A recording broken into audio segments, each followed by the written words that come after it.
warahmatullahi wabarakatuh. Waalaikumsalam warahmatullahi wabarakatuh. Masih semangat ibu-ibu? Masih ya, meskipun udah siang, jam-jamnya rawan, tapi alhamdulillah ya udah makan? Udah. Kemarin apa sekarang? Sekarang tadi. Udah mandi? Belum ya. Bu Ayu udah mandi? Udah kemarin ya Bu ya? Iya. Iya Bu, gak kerasa ya Bu, kita udah ketemu lagi nih. Kemarin 1 bulan gak ketemu ya. Alhamdulillah semuanya pada sehat-sehat semua ya.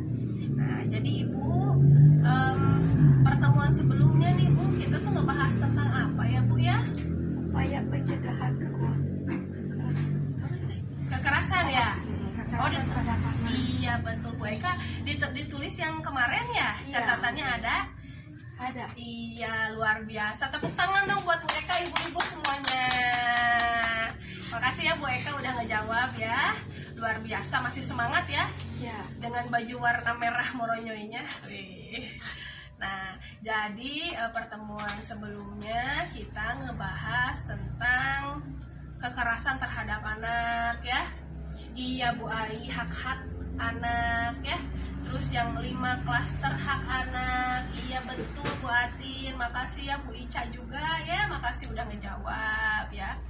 Nah, untuk pertemuan yang sekarang ibu-ibu, kita masih di modul 4 Bu, yaitu tentang perlindungan anak. Sesinya sesi 12 ya, yaitu tentang penelantaran dan eksploitasi ya.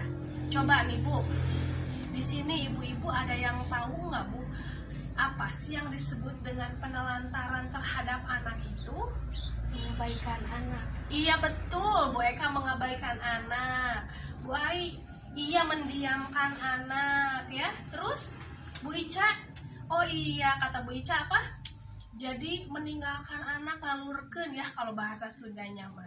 Makasih ya untuk ibu-ibu semuanya, luar biasa ya. Udah mau menjawab. Nah, di sini sekarang Ibu ada cerita nih Bu. Ada kasus ya, lebih tepatnya kasus tentang tasripin. Coba dibuka, boleh dibuka ya. Buku pintarnya halaman 33 atau di sini ada lembar kerja 12.1 ya. Saya coba bacakan ya Bu ya. Kita dengarkan sama-sama ya. Kasus kisah tasripin. Bocah 12 tahun yang harus menghidupi ketiga adiknya. Jauh di sebuah dusun di desa Gunung Lurah, Kecamatan Cilongok, Banyumas, Jawa Tengah, Tasripin berusia 12 tahun, bocah tanggung dari dusun pesawahan, harus hidup sendiri dan mencari nafkah untuk menghidupi ketiga adiknya, yaitu Dandi 9 tahun, Rianti 7 tahun, dan Dario 5 tahun. Tasripin harus bekerja di sawah agar adik-adiknya tetap bisa makan. Di rumah bilik kayu dengan luas 5x7 meter persegi dengan satu ruang kamar luas 3x3 meter persegi dan sebuah dapur dengan tungku kayu bakar serta isi perabotan yang sangat sederhana dan hanya terdapat 2 buah kursi panjang dan 1 meja beralaskan lantai semen yang sudah pecah, hidup 4 bocah sebatang kara. Ayah mereka pergi bekerja di Kalimantan bersama kakak tertuanya. Sementara ibunya meninggal akibat tertimbun longsor saat sedang mencari pasir 1 tahun lalu. Kini, bocah-bocah tersebut harus hidup sebatang kara dan hidup dalam satu kamar dengan kasur dan bantal yang sudah tampak lusuh dengan ditutupi matras. Ketiga adiknya sangat mengandalkan kakak kedua mereka, Tasripin, yang setiap hari harus bekerja di sawah dengan mencangkul, membersihkan sisa-sisa padi, serta menanam padi bersama warga desa pada saat masa tanam. Ibu sudah meninggal dan bapak bekerja di Kalimantan bersama kakak, kata Tasripin. Hampir setiap hari, Tasripin mesti pergi ke sawah untuk mencari uang demi menghidupi ketiga adiknya. Para tetangga sekitar yang simpati dengan keadaan Tasripin pun kadang sering membantu memberikan nasi maupun lauk pauk bagi bocah tersebut. Tak jarang mereka hanya makan dengan nasi seadanya namun tampak nikmat. Kalau berangkat ke sawah jam 7 pagi dan pulang jam 12 siang. Kadang sehari dapat 30 sampai 40 ribu rupiah sehari. Itu beli beras dan sayur, sisanya untuk jajan adik. Jelas bocah yang setelah putus sekolah itu. Pagi sebelum dia berangkat ke sawah, Tasripin harus memasak nasi dan sayur untuk adik-adiknya. Selain memasak, dia juga harus mencuci pakaian, menyapu, serta memandikan adik-adiknya. Tapi bukan hanya sekedar memandikan dan memberikan makan untuk adik-adiknya, dia pun bertanggung jawab terhadap akhlak adik-adiknya dengan mengajak adik-adiknya salat dan mengaji di musola depan rumahnya. Nah, itu Ibu kasus ya atau cerita dari si Tasripin itu ya. Nah, coba Ibu ada yang mau jawab nggak di sini Bu? Pekerjaan dan tanggung jawab Tasripin apa Bu? Kerja di sawah. Iya, bekerja di sawah mencangkul ya. Ada yang mau nulis ke depan di sini? Enggak. Oh iya, saya Ibu aja ya. Iya, dibantu sama saya ya. Jadi satu itu Tasripin bekerja. Kerja di sawah. Tasripin bekerja di Sawah. sawah ya, mencangkul. Iya betul Bu Ai, mencangkul ya. Mencangkul terus. Ya lebih tepatnya apa? Iya Bu Ica ya, jadi petani ya Tasripin itu. Makasih ya yang udah mau ngejawab nomor 1 ya. Kemudian ibu-ibu, apakah yang dilakukan oleh Tasripin itu layak atau tidak Bu? Tidak. Tidak ya, kenapa nggak layak? Karena itu adalah pekerjaan orang tua. Iya, ada yang mau nulis di depan? Oh nggak ada ya, tanggung ya Bu ya. Oke, saya tulis aja ya, dibantu. Tidak layak ya. Kenapa katanya nggak layak? Karena itu pekerjaan orang tua. Iya, pekerjaan Orang tua. orang tua ya. Oke, coba ibu-ibu lagi ya. Nah, tadi kan ayahnya itu di mana katanya Bu? Kalimantan. Iya, di Kalimantan sama kakak tertuanya ya. Nah, yang seharusnya dilakukan oleh si ayah atau kerabatnya itu terhadap Tasripin dan adik-adiknya apa Bu? Pulang ke rumah. Pulang ke rumah, ya ya, saya tulis ya. Pulang, terus apa lagi? Mereka iya, mengurus anak-anaknya ya. Mengurus anak-anaknya. Iya, makasih ya Bu Eka udah mau ngejawab. Luar biasa Bu Eka hari ini ya, semangatnya membara sekali. Iya ya, ini jawabannya. Makasih ya udah mau menjawab ibu-ibu semuanya, cerdas-cerdas semuanya lah ya.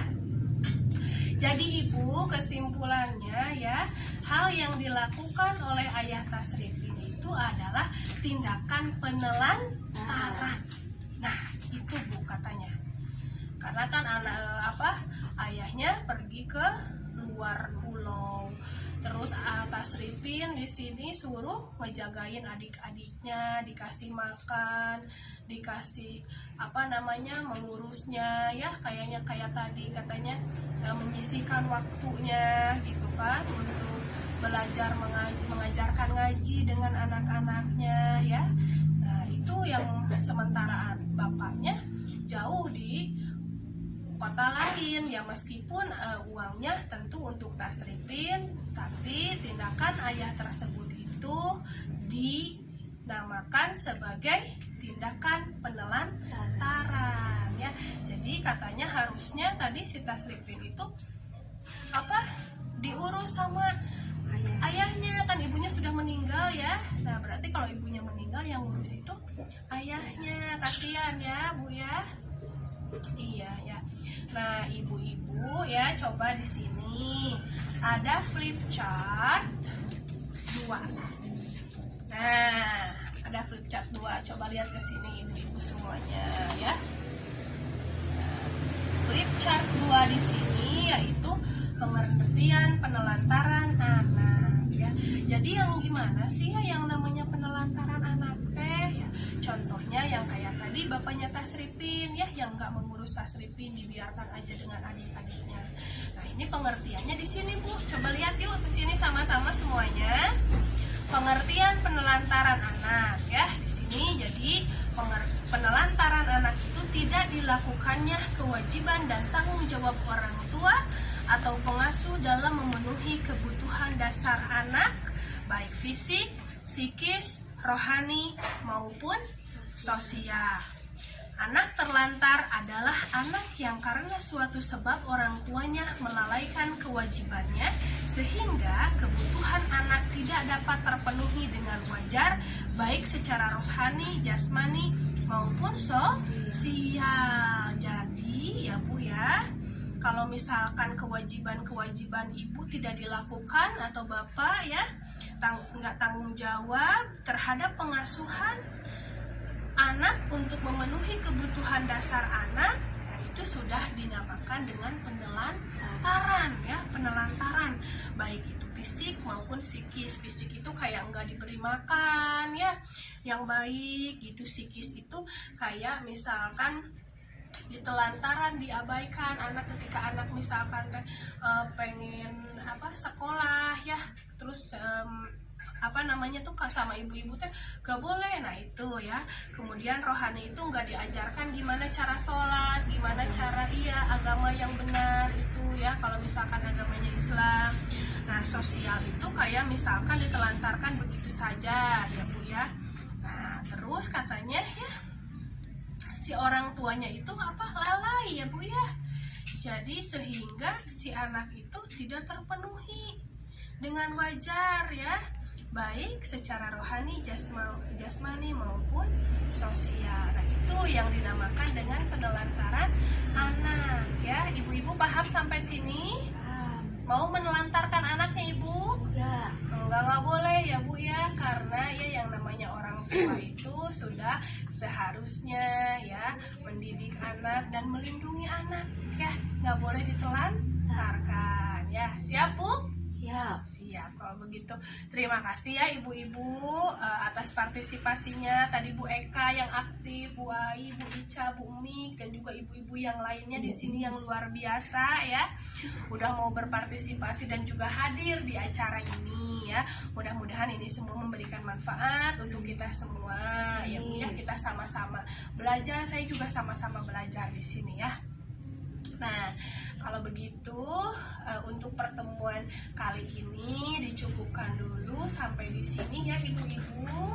Sekali lagi terima kasih atas kehadirannya. Mohon maaf apabila ada salah-salah kata.